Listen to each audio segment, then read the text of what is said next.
This episode is brought to you by my new program, Peace with Food, the Emotional Eating Toolbox. It's a new 30-day self-guided program that helps you stop emotional eating and finally feel confident and calm and in control around food and with eating. If you're ready to stop the all or nothing cycle and build real peace with food and you want to do it at your own pace, then visit toomuchonherplate.com/peace with food to learn more. Hey, everybody, welcome back to the podcast. Today's episode is all about getting strong, feeling strong, how to stay strong, and why you want to do that. I am interviewing Michele Riechman. Michele is a doctor of physical therapy and a health coach. She focuses on helping women over 40 lose weight and feel really good and doing that in sustainable ways. Michele focuses on cutting through the all or nothing mindset, which will be familiar to listeners of this podcast. And she's all about personalizing things, cutting through mindset traps and building in realistic ways of eating and moving your body. She is the mother of 4. She is the partner to someone in the military. She gets the chaos of busy life and big changes. And I like the practical and the encouraging approach that she brings to her work. I think you're going to enjoy this conversation. Well, I am so excited to have you here today, Michele. I think the topic of strength and working out and muscle and why we need to care about all this stuff is so important. But also, I just feel like so often getting in shape or working out or building more muscle, all of that stuff gets piled on this long to-do list that people are already overwhelmed with, and it just has this negative, heavy energy to it. And I know that is not your take on all of this stuff. So, I mean, why don't we just start with that? How should we be thinking about moving our bodies and getting stronger? Yeah, and I think we live in such a different world today than humans have most of our lives. So naturally, people were more active, just getting food, cleaning, all those things. So I think in our culture today, like where me and you, we have these sedentary jobs, and most people do, we have to intentionally think about how we're going to move our bodies. So I think we just have to make that shift that this is something we need to be intentional about. And I like to break it into 2 different pieces. So the first piece is movement. And so movement is like what we would think of those 10,000 steps. It's not necessarily exercise, it doesn't have to be fast walking. It is just moving our body. So when it comes to our metabolism, we want a lot of movement and we want a little bit of exercise. And so for me, I define exercise as that strength training or when you are getting your heart rate up. So we want a lot of movement and a little bit of exercise. And we have to be intentional because most of our lives are not set up for that. And that's okay. There's nothing wrong with that. We just have to think like, how am I going to move? How am I going to fit this in my day? How can I get little strength workouts throughout the week? Okay, that's really different sounding than I have to get to the gym. I know I need to start getting back to the gym. I know I should be getting up early to go to the gym. Yeah, and sleep always comes first. Like, Yes, thank yeah, you. Thank you. yeah. I've talked to some people and I'm like, no, the first thing you need to work on is getting more sleep. They're like, I'm so tired. I'm so exhausted. I don't know why. And they're just not getting enough sleep. So we have to get enough sleep so our body can rest and recover. And I also think where it's not helpful to always watch people online because you might see someone who gets up at 5 a.m. and that can be super motivating and maybe it works for them. But maybe that doesn't work for you. I know I am a person that needs my sleep. So 5 a.m. getting up workouts would not work for me. And that's okay. I can still figure it out. So we have to just sort of pay attention to what we're doing, pay attention to those thoughts that we're thinking about exercise. So me personally, I don't work out at the gym. I pretty much do all my workouts at home. We did recently get a Y membership for my kids to take swim lessons and do that. So I will say have gone to yoga classes or I've done a few things there, but only because they are there. But you can do everything you need at your home or, walking outside.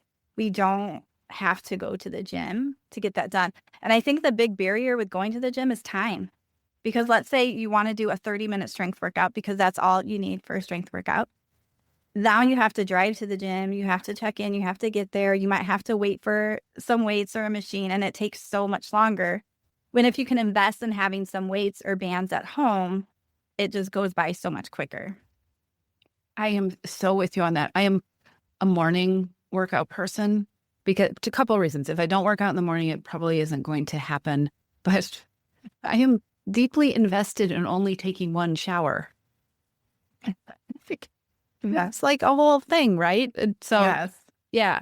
Okay. So there is movement, there's exercise, but you talked about there's cardio and strength, right? What's supposed to be in the mix as, as we go through 30s and 40s and 50s and beyond? Yeah, I think the main focus needs to be strength training. And that's where we get the movement. We're getting a lot of walks.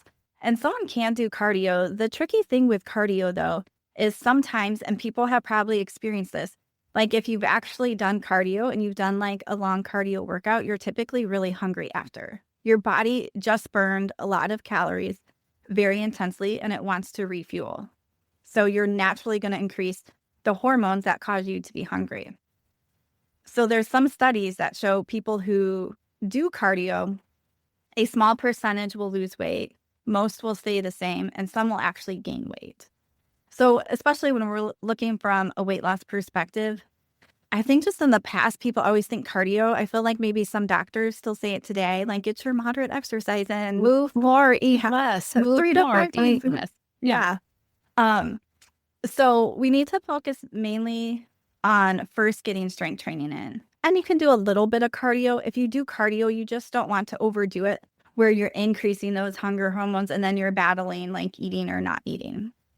It is good to have some cardio endurance, but it doesn't have to be the main focus. We really want to focus on that strength training because what happens, we want to build muscle mass because your muscle mass is going to decline when you get older if you're not doing anything.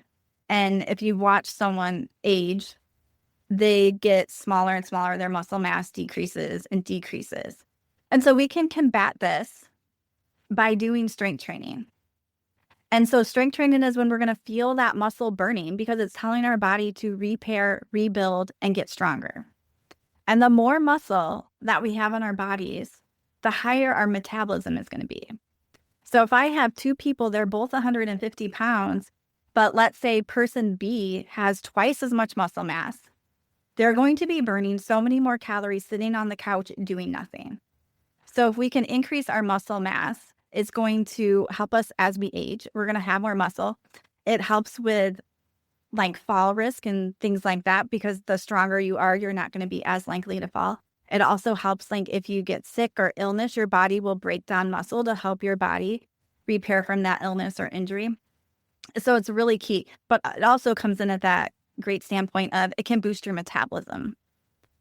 And it also really helps with bone health. And this is especially important for women as we're going into perimenopause and menopause, that we're doing that strength training to increase our bone density because as we head into menopause, especially the first few years, if you're not taking hormone replacement, that bone density is going to decrease very rapidly.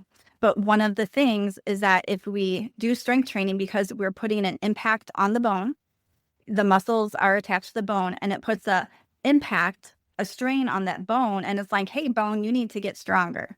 So that's why they are always recommending strength training when it comes to bone density and decreasing that risk of osteoporosis. So strength training impacts your metabolism. Strength training also gives you more muscle mass, which I just want to make a pitch for, again, defining everything by a number on the scale is not useful. Mm-hmm. It is not useful. There's all sorts of things that affect the number of pounds that we see on the scale.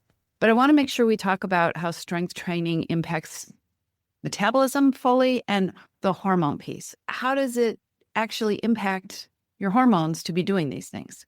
Yeah, we can dive into the hormones and just about the scale. Like I gave those two examples with the 150-pound person. What if one has, I said double the amount of muscle mass, whatever we want to say.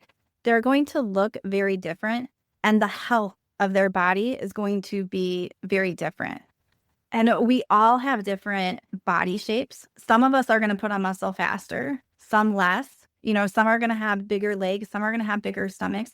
And we just need to have more acceptance for these different body types too, instead of like beating ourselves up or wishing we had something else.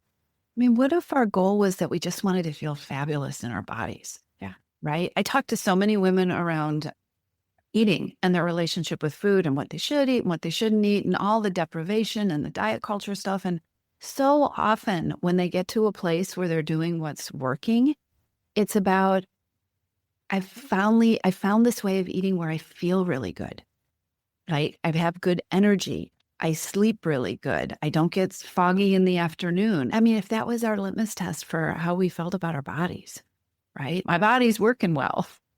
Yes, we Yeah. totally beat our bodies up instead of being grateful for our bodies. Like, think of all the stuff your body has done for you. If you've had children, like, oh my goodness, or even if you're taking care of a loved one and your body is like walking you down the hospital hall or whatever it is, our bodies do amazing things and we take it for granted. The end goal doesn't need to be a number on the scale. The end goal can be, I want to be healthy. I want to play with my grandkids. I want to be able to like go up 2 flights of stairs and not be out of breath. Whatever that is, think of that goal that goes beyond just a number on the scale. Yeah, I want my body to serve me. I want to feel happy in my body. Which is why I love movement. Okay, and I'm going to take us down this whole other path, but I want to make sure we talk about hormones. Okay, so let's go into that. So there's a couple hormones that I want to talk about. So I'm going to talk about insulin and then estrogen and then cortisol. Okay. So insulin first. So I'm going to explain what insulin is because maybe some people have heard of insulin resistance.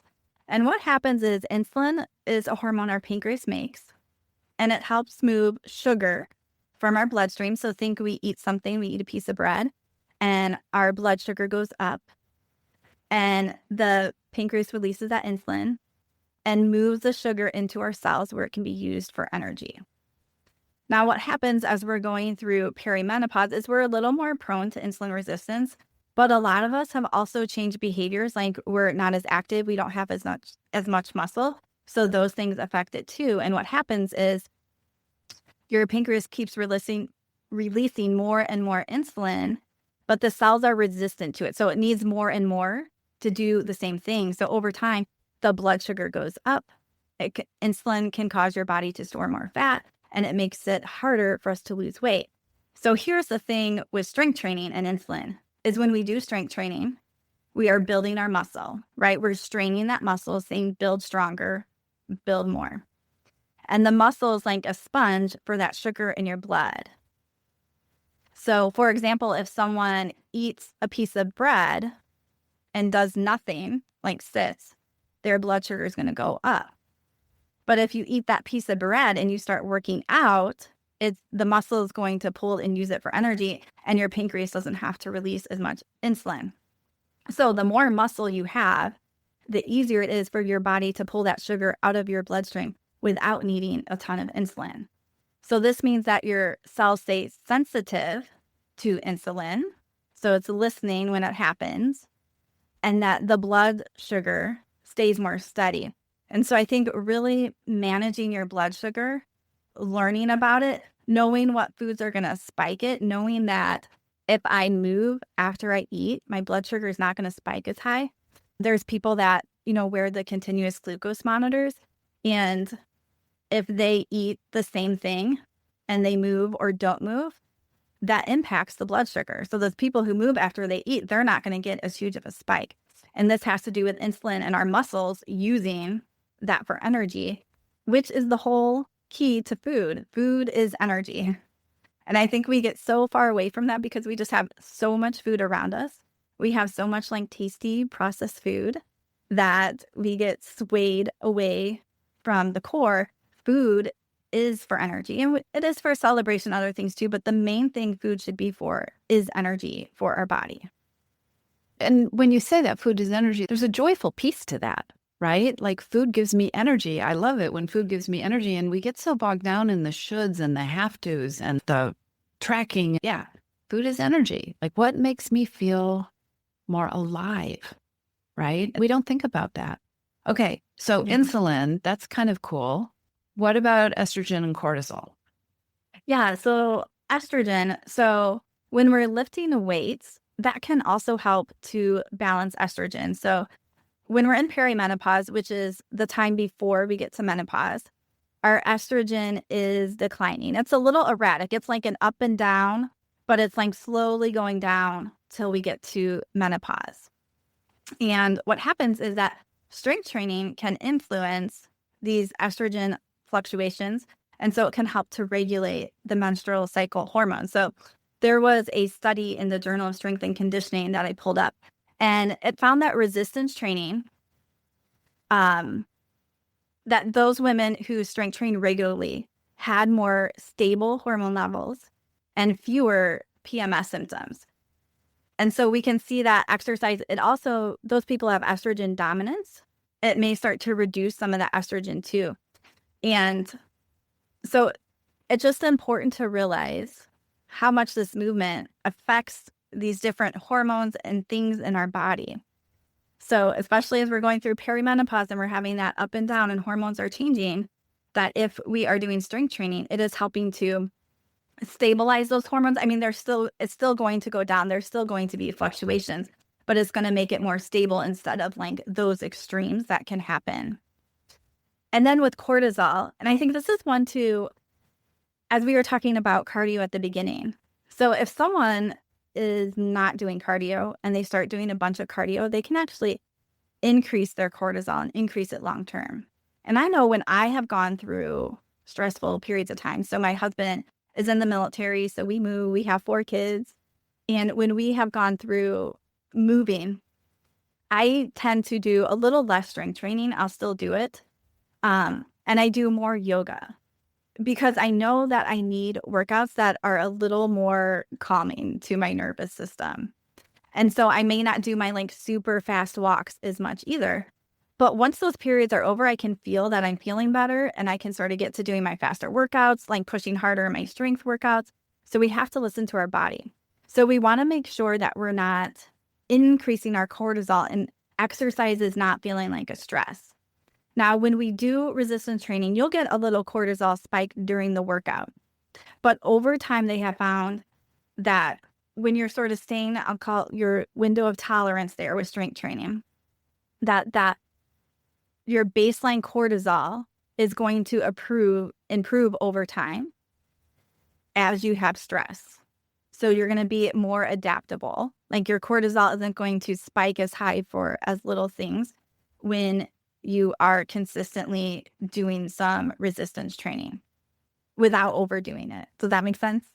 It totally makes sense. I just love how you're giving our brains all this ammunition for why it is helpful to do this stuff, right? Which is so much different from, I know I should do it. I guess it's kind of a geeky thing, but I get excited thinking this is going to really help even out my insulin, or I'm going to feel better this afternoon if I do this. And then there's also the feeling of just empowerment that comes from when you feel even just a little bit stronger. Yes. And I think that sort of feeds into confidence. Yes. So, How about that? yeah, when you are stronger, like you said, you just sort of feel better. You know that you can do more. You know that you can take that heavy bag of groceries and you don't have to ask someone to do it.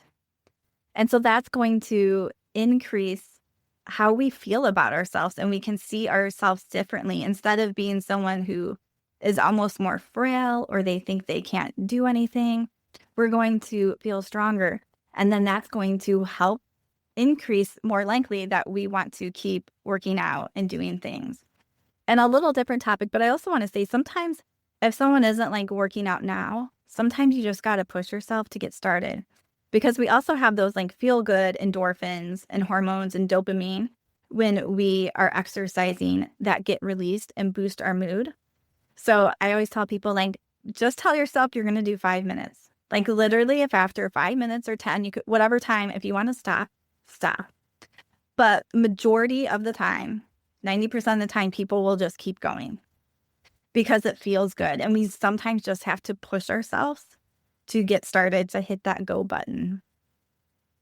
I think that's so true. It's getting over the inertia, right? Yeah. And for me, when I'm stuck in inertia, my brain will tell me all these long stories about like this whole miserable journey that it's going to be. But really, the thing I'm fighting is, getting out the door or getting my butt out of my chair. I work with a lot of high achievers. Mhm. I think that perfectionism is just pretty rampant among so many women, and especially in this topic around wellness. All things wellness seem very all or nothing. And, I blew it, so I need to start over and all that kind of stuff. And so it can be really daunting to start to think about, okay, I'm going to be more consistent with my strength routine, or I'm going to get started. I haven't been doing this. Partly because it can be daunting and the inertia thing, but partly because I feel like we tell ourselves these stories about what we need to do if we're going to do this. So what do you say to somebody who is feeling a little bit of momentum and motivation around, oh, this could be really good for me? What is an easy way to get started? And then how do we build consistency? Yeah. I was just starting with a new client, and she currently wasn't exercising at all. And so as we were talking, I'm like, how about we just start you with some movement? Like, she was a little bit high stress, so I didn't want to start her with strength training. I'm like, no, I don't think you should start that. She's like, oh, like that's a relief. And as we talked about walking, she was thinking 60 minutes. And well, I'm so glad we clarified that. How about we start with just 5 or 10 minutes and build that up consistent? She's like, oh, that sounds like such a relief. Because people, like you said, we get stuck in this all or nothing. Like we're 100% into these hour-long workouts or going to the gym, or it's nothing. And really, when it comes to exercise, it's actually better to start with 5, 10, 15 minutes to start with, to let your muscles wake up, to not overdo it, to not injure yourself. It's actually better to start with that. And I think one key that I like to use with my clients to get them started is to pre-decide what you're going to do. So I know you mentioned morning workouts. I also find that for myself, if in the morning I'm either going on my walk or doing the strength training workout, like doing something in the morning, you are most likely to do it. So whatever that morning time is for you, doing something in the morning can be helpful, and just pre-deciding that you're going to do this. And you have to figure out those thoughts to get you there where you are doing this. This is just what you decided to do. Start small. I'm going to do 5 minutes every day this week. And you're going to build that habit and that consistency.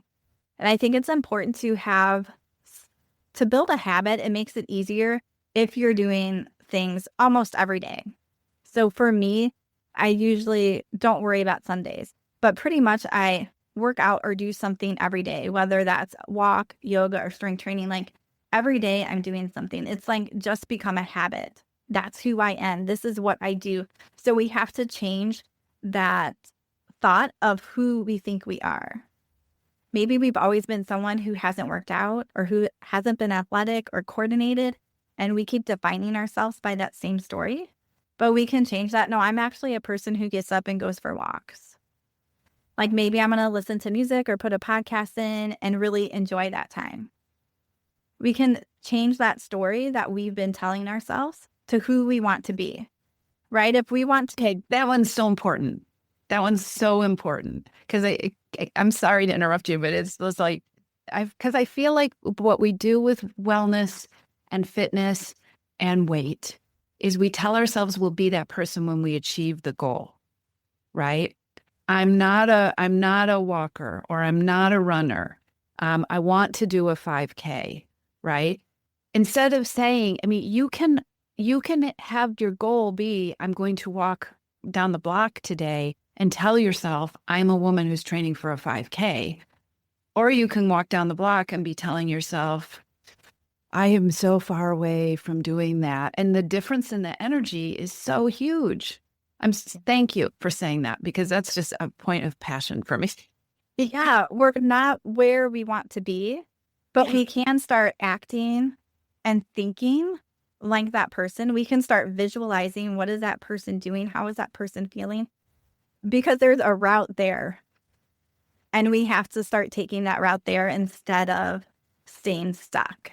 And as you're talking about the 5K, one of my clients, who I have a personal training app, we do like strength training and yoga through that. She's like, my son wants me to do a 5K. Like, and it's like 3 months out. So we're developing a slow and steady plan to get her there. And you don't even have to run a 5K. She does want to, but I'm like, do you want to walk it? Like, it's totally up to you. We don't have to like think we have to run it because a lot of people do. There's also a lot of people who walk 5Ks. Mm. But we can start slowly building that plan to get to where we want to be. So you said it kind of just snuck it in there that 30 minutes is what you need. Tell us, what is strength? Because strength training, we throw that term around. And then you go on Instagram and you see these women with these giant barbells at the gym doing a power lift or something. Like, what does it mean that we should be doing strength training? Can you give us some examples? I know it varies based on where you are and how long you've been doing it, but what should it look like?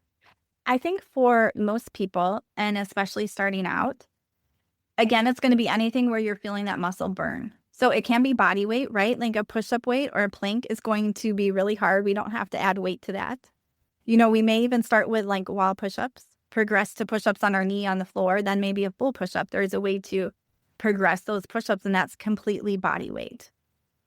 And then you can also add bands. Bands are a really cheap way to do extra strengthening at home. What I do most of the time is probably the hand weights. And I am now 43. Like in college, I got some of my hand weights and they're still with me, 20 plus years later. So you can invest in those and you're going to get to keep up. Like nothing should happen to them. And we really only need to do less than 30 minutes. And we want to do the strength training at least 3 times a week. So what happens with muscle mass is that we quickly lose it. And we probably have experienced this, or especially like if you have ever been sick and sort of been stuck in bed for a little bit, like you're just feeling weaker after. Or if you've done strength training and taken a long time off, you probably notice that you're getting pretty sore when you come back to it. So we lose strength, we lose muscle mass within about 48 to 72 hours. So when we're doing strength training, we want to be consistent. It is good to sort of space it out every other day. And that way you are increasing your muscle mass and you're keeping it. So if you're someone who does strength training, just once a week, you might be maintaining at best. So we really want to get, I say 3, but at least 2, everyone's at their own starting point. So figure out what that is. And just finding something you can do at home with weights or your body weight is really a good place to start and to stick with. And I also like doing yoga too. So for me and a lot of my clients, we'll alternate strength training with yoga. Because yoga, you're still going to get some strength training. You're going to feel those muscles burning, but it's different muscle fibers. Because typically in yoga, you're holding a pose. If you're in some type of warrior, chair, or plank, you're holding it. So it's a little bit different muscle fibers than when you're doing, 12 reps of something. So it can be good to alternate. And then yoga is great because you also get that stretch. If you're following, I want to say good yoga teacher, but that's not it. But you also get the breathing. Some yoga instructors don't cue the breathing throughout that, but I think it's like super helpful because it brings in the mind and the body and sort of connects it all. So I think that's helpful when you can connect your breathing to your movement. And when you've done 30 minutes of deep breathing as you're doing strength training, like you just feel so much better afterwards. I like that. It sounds so balanced. And it also, like, the yoga helps you stay kind of tuned into your, not kind of, the yoga helps you stay tuned into your nervous system, which when you're listening to your body helps you know, okay, I need to really be careful about, I'm probably not wanting to do a high cortisol workout right now, or I need to, maybe this is a time to be gentler with my movement. So that's kind of a cool plan. But 30 minutes is enough. Yep, that is pretty much all I have done for years and years. And actually, I am 43 now, but at 40, I learned how to do a pull-up. So super hard exercise. It took me about 1 month to get it, but I'm up to like 5 now. It's like super slow progress. Like if you want a quick fix, that is not the thing.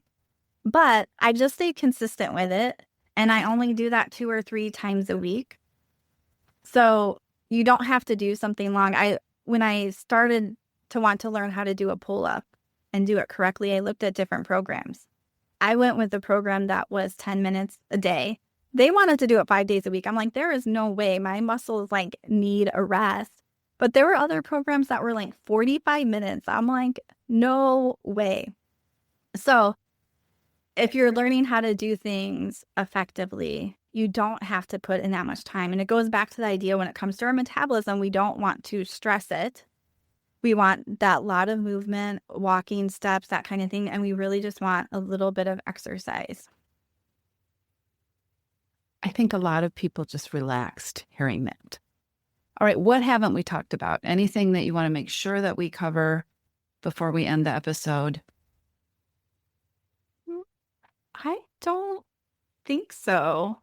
And I think again, well, so on my website and my freebies, I have a 5-minute core training.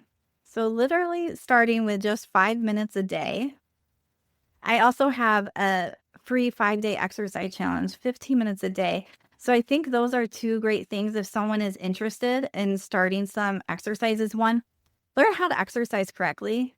Like as with anything, you don't want to learn it the wrong way and then have to like retrain your muscle memory, especially when it comes to things like squats and lunges. You want to be making sure you're doing those right, especially as we get older. We don't want to put any extra strain on our knees or our back. And when it comes to core, most core exercises are missing some key components. So we really want to learn how to engage our core, especially if you've had children. We need to learn how to engage that lower core so we can zip our abdominal muscles together instead of pulling them apart. So learn how to exercise correctly, but it can be really simple. And even simpler, if you guys aren't walking much, start with walking 5 or 10 minutes. And I think it's so easy to get overwhelmed and hear so many different things. So even after this podcast, I encourage people to just pause and like, what do I need to take away from this? Maybe you don't need to do anything. Maybe you do. But what do I need to take away? What is my starting point? And I like people have a brain dump list. Like maybe you think you need to do these 5 things. What's the one thing you feel is doable to do right now, and start with that. And you can come back to those things later because we all need a starting point, and that starting point is different for everyone. That right there was such a brilliant takeaway. And it's something that we talk about all the time on this podcast. Is what do I want to take away from this? Because the wellness world and the social media world is full of things, people offering you things that you should want, right? That is in big, huge quotes, right? Or that you should do, and I always say I can go for a walk and come home with this list of 20 things that I should do because my brain has time to think and stop. And then I have to be like, wait, why? Why should I do that? Yeah. What do I want? What's the outcome I'm seeking? And I would add to what you said too, is it doesn't have to be all or nothing. Like, am I a little bit stronger this week than I was last week? That's great. Mm-hmm. Yeah, absolutely. And sometimes when it comes to strength, you may not even see it week to week. And that's okay. You sort of think that long term. Mm-hmm. And especially when it comes to strength, sometimes you'll notice it in functional things too, like being able to carry things or go up and down stairs. And you just start to like feel better. And it's really how our bodies are intended to be. We're intended to be strong and to be able to work and use our bodies. It's just not our lifestyle anymore. So again, it goes back to just being a little intentional about it and knowing that we have to do something a little different because our culture, our society, our job just isn't set up the way that really our bodies are meant to be used. Our bodies are meant to be used. This is so cool. Okay, so we're going to put the link to the core challenge, and it's a 15-minute. Yeah, Okay. on my freebie page, you'll see those links. So it's a great starting place if you haven't exercised and you want to know how to exercise correctly. Okay, we'll put those in the show notes. And where can people find you? Yeah, so I have my own podcast, Healthy Beyond 40. So that is a great place to come listen to me and check me out. Yeah, and on the freebie page, you'll also be connected to my website. So that can be a great place to find out more about me. Perfect. Thank you for coming and talking to us about all these things around strength and movement today. I'm going to pull out my weights. I've been working on that. I have been working on that. I just like to get outside, and in the summer it's hard for me, but Yeah. I love the reasons. Like, these are these things that you can think about why this is helpful for me and my body to do this. Yeah, Thank you. absolutely. And you can take those hand weights outside. I can. Yeah, there you go. Good point. Okay. All right. Thank Bye-bye. you so Thanks much. for coming on the show. Right now, when you join Peace with Food, the Emotional Eating Toolbox, my new 30-day program, you'll also get my bonus mini course, How to Unleash Self-Care Instead of Overeating, free through December 1st. Give yourself this gift before the holidays. Learn more at toomuchonherplate.com/peacewithfood.